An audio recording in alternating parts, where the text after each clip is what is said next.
El dolor comenzó como un leve malestar durante el círculo de oración matutino. Me moví incómoda en el piso de la sala, tratando de concentrarme en las palabras de mi padre mientras guiaba a nuestra familia en las devociones diarias. Al mediodía, el malestar se había convertido en un dolor punzante en la parte baja derecha del abdomen que me hacía doblarme durante la comida. Judith, siéntate derecha, ordenó mi madre, sin levantar la mirada de su Biblia. Encogerte durante las bendiciones de la comida es una falta de respeto. Mamá, algo está mal, jadeé, presionando mi mano contra el costado. Me duele mucho el estómago. Dolores de crecimiento, desestimó ella. Tienes 17 años. Tu cuerpo está cambiando. Ofrécelo al Señor. Pero esto no eran dolores de crecimiento. Por la noche, estaba acurrucada en mi cama, sudando y con náuseas. El dolor se había concentrado en un punto específico, ardiendo como un carbón caliente en mi abdomen. Había buscado los síntomas en mi teléfono: ubicación del dolor, náuseas, fiebre. Todo apuntaba a apendicitis. Fui con mi papá. Lo encontré en su estudio, rodeado de textos teológicos. Creo que tengo apendicitis. Necesito ir al hospital. Él levantó la mirada lentamente, con expresión severa. Judith, ya hemos hablado de esto. Nuestros cuerpos son templos del Espíritu Santo. La enfermedad es una prueba de fe. Pero mi apéndice podría estallar. Podría, interrumpió. ¿Según quién? ¿Médicos que se lucran abriendo a la gente? ¿Qué empujan sus pastillas y procedimientos en lugar de confiar en la sanación divina? Este era el núcleo del sistema de creencias de mis padres. No solo eran religiosos, formaban parte de una secta fundamentalista que veía la medicina moderna como una ofensa a la voluntad de Dios. Los hospitales eran lugares donde la fe iba a morir. Los doctores, agentes de corrupción secular. Por favor, supliqué mientras otra oleada de dolor me azotaba. Déjenme que me revisen. La oración es más fuerte que la medicina, anunció mi madre desde la puerta, habiendo escuchado nuestra conversación. No mostraremos debilidad en nuestra fe, Judith. No en esta casa. Se acercó al escritorio de mi padre y sacó la carpeta con los documentos de nuestra familia, incluyendo mis tarjetas de seguro. Con movimientos deliberados, los guardó bajo llave en el cajón. Ahora que esta tentación ha sido eliminada, dijo, llamaremos al anciano Matthews para guiar una sesión de oración de sanación. Tropecé de regreso a mi habitación, con lágrimas corriendo por mi rostro. El dolor empeoraba, irradiando por todo mi abdomen. Mi teléfono marcaba las 7 de la tarde. ¿Cuánto tiempo tenía antes de que mi apéndice estallara? El anciano Matthews llegó a las 8, acompañado de varios miembros de la iglesia. Rodearon mi cama, con las manos alzadas y las voces elevadas en oración. Sus palabras me envolvían mientras yo me retorcía de agonía, con la fiebre subiendo. Señor, expulsa este espíritu de enfermedad. Por tus llagas, ella está sanada. Reclamamos victoria sobre este ataque del enemigo. Durante 2 horas, oraron mientras yo me deterioraba. Mi piel estaba húmeda y mi temperatura subía. El dolor era tan intenso que apenas podía respirar. Cuando vomité en el balde que mi madre me proporcionó con renuencia, el anciano Matthews declaró que era el demonio saliendo de mi cuerpo.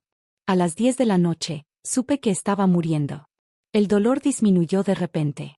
No era una buena señal, según lo que había leído, pero podría indicar que mi apéndice había estallado. Si era cierto, la infección se estaba extendiendo por mi abdomen. Necesito una ambulancia, susurré. Necesitas fe, me corrigió mi padre. Este es tu Getsemaní, Judith. ¿Confiarás en Dios o en el hombre? Fue entonces cuando tomé la decisión que salvaría mi vida. Mi teléfono estaba escondido bajo la almohada, grabando todo. Había empezado a grabar durante el círculo de oración, un instinto diciéndome que podría necesitar evidencia de lo que estaba pasando. Estoy muriendo, dije claramente, asegurándome de que el teléfono lo captara. Mi apéndice probablemente estalló. Necesito atención médica inmediata y ustedes se niegan a proporcionármela. Drama y manipulación. Mi madre se burló. Como cuando dijiste que necesitabas lentes. Oramos y tu vista fue sanada, ¿no? Aún no podía ver el pizarrón en la escuela, pero había aprendido a entrecerrar los ojos y sobrellevarlo en lugar de pelear esa batalla de nuevo. Esto es diferente, insistí. Esto me va a matar. Por favor, se lo suplico. Déjenme ir al hospital. No habrá hospital, afirmó mi padre con firmeza. Hemos dejado clara nuestra posición. Hágase la voluntad de Dios. Los miembros de la iglesia se retiraron alrededor de las 11 de la noche, satisfechos de haber cumplido su deber. Mis padres se fueron a la cama después de una última oración sobre mí, dejándome sola con mi agonía y mi miedo. Esperé hasta escuchar la puerta de su habitación cerrarse, luego saqué mi teléfono con manos temblorosas. La grabación aún estaba corriendo, 3 horas de evidencia. La envié a la única persona que podría ayudar. Miss García, mi maestra de biología AP. Emergencia. Mis padres no me llevan al hospital. Creo que el apéndice estalló. Por favor, ayuda. Grabación adjunta. Luego esperé, rezando a un Dios en el que todavía creía, pero cuyos seguidores me estaban dejando morir. Miss García llamó en minutos. Respondí en un susurro. Judith, escuché lo suficiente para entender. Voy para allá ahora. ¿Puedes llegar a la puerta principal? Lo intentaré. Estoy llamando al 911 para que nos encuentren allí. Aguanta, cariño. Moverme era un suplicio. Cada paso enviaba fuego por mi abdomen. Llegué a la cima de las escaleras antes de colapsar, incapaz de continuar. Ahí fue donde Ms. García me encontró 20 minutos después, tras lograr desbloquear la puerta con lo último de mi fuerza. Dios mío, Judith, exhaló, viendo mi piel gris y mi ropa empapada de sudor. ¿Dónde duermen tus padres? Dijeron que Dios me sanará, susurré. Me levantó. Era lo suficientemente pequeña y débil para que pudiera cargarme hasta su auto. Mis padres debieron escuchar el alboroto porque se encendieron las luces al alejarnos. En urgencias, todo se movió rápido. La enfermera de Trill me miró y me llevó inmediatamente al área de atención. Mientras me conectaban a Iversus y me preparaban para cirugía, escuché al cirujano, el Dr. Williams, hablando con urgencia a su equipo. Ruptura definitiva. Parece que han pasado horas. Debemos movernos ahora. Mientras me llevaban a cirugía, vi a mis padres irrumpir por las puertas de urgencias, acompañados del anciano Matthews. Gritaban sobre secuestro, libertad religiosa y derechos parentales. Esa es nuestra hija, gritó mi madre. No tienen derecho. La seguridad los contuvo mientras el Dr. Williams se volvió hacia ellos, con el rostro lleno de furia contenida. El apéndice de su hija estalló. Tiene peritonitis severa. Si no operamos de inmediato, morirá. ¿Entiendes? Ella va a morir. La voluntad de Dios, empezó mi padre.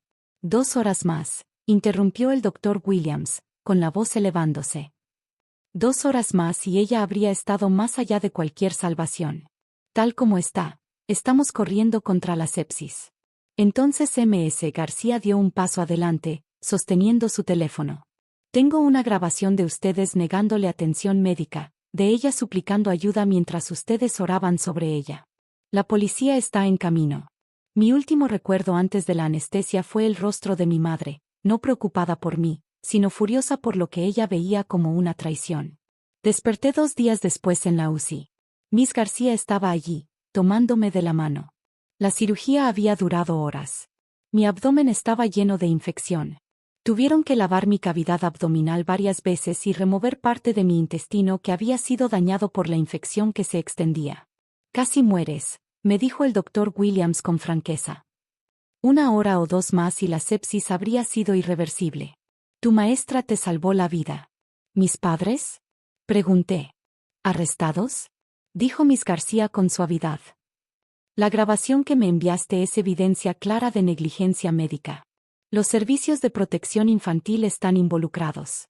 La grabación se convirtió en evidencia clave. 3 horas de mis padres negándome atención médica, de mis súplicas por ayuda, de ellos escondiendo mis tarjetas de seguro y afirmando que la oración era superior a la medicina.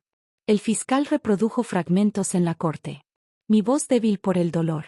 Por favor, necesito un hospital. Respuesta de mi madre. Necesitas fe, no falsos ídolos ni batas blancas. Yo de nuevo. Podría morir. Mi padre. Entonces morirás con gracia, no en manos de la medicina secular. La Iglesia apoyó a mis padres, llamándolo persecución religiosa. Pero la evidencia médica era contundente. Fotos de mi abdomen infectado, testimonio del Dr. Williams sobre lo cerca que estuve de morir, y la grabación que probaba que supe suplicar por ayuda y me la negaron. Fueron condenados por poner en peligro a un menor. El juez fue particularmente severo en sus palabras durante la sentencia. La libertad religiosa no incluye el derecho de dejar morir a un hijo. Los padres tienen un deber fundamental de proveer atención médica. Casi matan a su hija en nombre de la fe. Esta corte los sentencia a 5 años de prisión a cada uno. Viví con M.S. García mientras me recuperaba. Se había ofrecido como mi tutora temporal, y el tribunal lo aprobó de inmediato. El contraste era evidente. Cuando me enfermaba de un resfriado, inmediatamente me llevaba al doctor. Cuando necesitaba lentes porque mi visión nunca había sido sanada, me los consiguió sin oración ni protestas. ¿Sabes?, dijo un día mientras hacía tarea en la mesa de su cocina, la fe y la medicina no se excluyen mutuamente. Puedes creer en Dios y aún tomar antibióticos. Asentí. Mi fe había sobrevivido. Aunque mi relación con mis padres no, todavía creía en Dios. Solo que ya no creía que quisiera que muriera para probarlo. La iglesia me expulsó, por supuesto. Yo era la chica que traicionó a sus padres, que eligió la medicina del hombre sobre la sanación de Dios. Pero también estaba viva, algo que no se podía decir de Emma Winters, una chica de nuestra congregación que murió de diabetes el año anterior porque sus padres creían que la insulina mostraba falta de fe. Terminé la preparatoria viviendo con M.S. García y luego fui a la universidad para estudiar premedicina. Quería ser doctora, alguien que pudiera salvar al próximo niño cuyos padres pensaran que la oración podía curar una apendicitis. Durante mi residencia, encontré otros casos como el mío, padres que se negaban a quimioterapia para sus hijos con cáncer, que intentaban orar para curar meningitis, que creían que las convulsiones eran posesión demoníaca en lugar de epilepsia. Cada vez recordaba estar tirada en el piso de mi habitación, con el apéndice a punto de estallar, mientras mis padres escondían mis tarjetas de seguro.